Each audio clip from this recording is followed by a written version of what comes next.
अस्सलाम वालेकुम नाजरीन, कोहिस्तान न्यूज़ सर्विस में अॼु अहम सुर्खूं।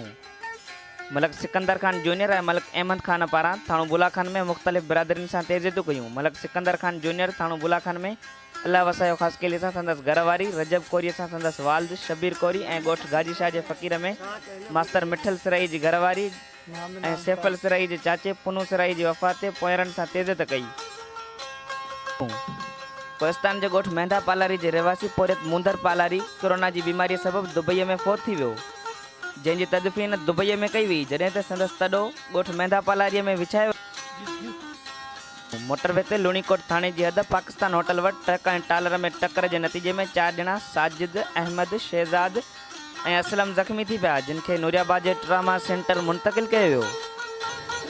वधीक ख़बरुनि लाइ ॾिसंदा रहो कोहिस्तान न्यूज़ सर्विस थाणो बुलाखान।